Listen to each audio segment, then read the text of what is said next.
Assalamualaikum. Baiklah, di sini kami dari kelompok 8 akan menjelaskan materi kami yaitu tentang penilaian kelayakan usaha.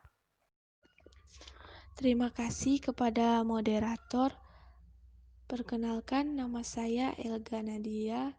Saya sebagai pemateri pertama untuk menyampaikan materi kami yang berjudul penilaian kelayakan usaha. Selanjutnya, yang pertama saya akan menjelaskan pengertian kelayakan usaha itu. Kelayakan usaha atau bisnis, atau sering juga disebut proyek, adalah suatu penelitian tentang layak tidaknya suatu bisnis dilaksanakan dengan menguntungkan secara terus-menerus. Dalam studi ini, pertimbangan-pertimbangan ekonomis dan teknis sangat penting karena akan dijadikan dasar implementasi kegiatan usaha. Selain itu, ada juga beberapa pendapat para ahli tentang pengertian kelayakan usaha. Yang pertama, menurut Ahmad Subagio, studi kelayakan usaha adalah penelitian yang mendalam terhadap suatu ide usaha tentang kelayakan atau tidaknya ide tersebut dilaksanakan. Yang kedua, menurut Yakob Ibrahim, studi kelayakan usaha adalah bahan pertimbangan dalam mengambil keputusan apakah menerima atau menolak dari suatu gagasan, usaha atau proyek yang direncanakan. Kemudian yang ketiga, menurut Kasmir dan Jakpar, studi kelayakan usaha adalah suatu kegiatan yang mempelajari secara mendalam tentang suatu usaha atau usaha yang akan dijadikan dalam rangka menentukan layak atau tidak usaha tersebut dijalankan. Kemudian yang keempat, menurut Swat Husnan dan Suarsono Muhammad, studi kelayakan menurut mereka adalah penelitian tentang dapat atau tidaknya suatu proyek atau usaha yang dilaksanakan dengan berhasil. Kemudian yang kedua, saya akan menjelaskan tentang tujuan studi kelayakan bisnis. Yang pertama, tujuannya untuk merintis usaha baru, misalnya untuk membuka toko, membangun pabrik, mendirikan perusahaan jasa, membuka usaha dagang, dan lain sebagainya. Yang kedua yaitu untuk mengembangkan usaha yang sudah ada. Contohnya seperti untuk menambah kapasitas pabrik, untuk memperluas skala usaha, untuk mengganti peralatan atau mesin, untuk menambah mesin baru, untuk memperluas cangkupan usaha, dan lain sebagainya. Kemudian yang ketiga, untuk memilih jenis atau usaha investasi, atau sering juga disebut proyek yang paling menguntungkan.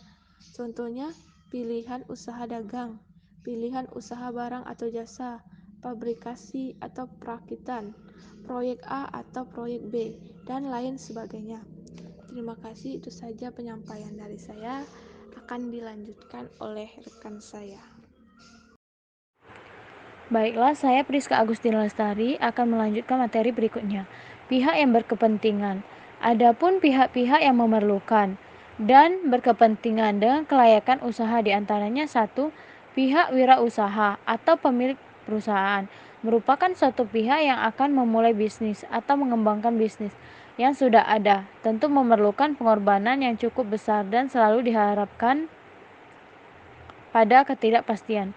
2. Pihak investor merupakan suatu pihak yang memilih jenis investasi yang paling menguntungkan dan sebagai jaminan atas modal yang ditanamkan.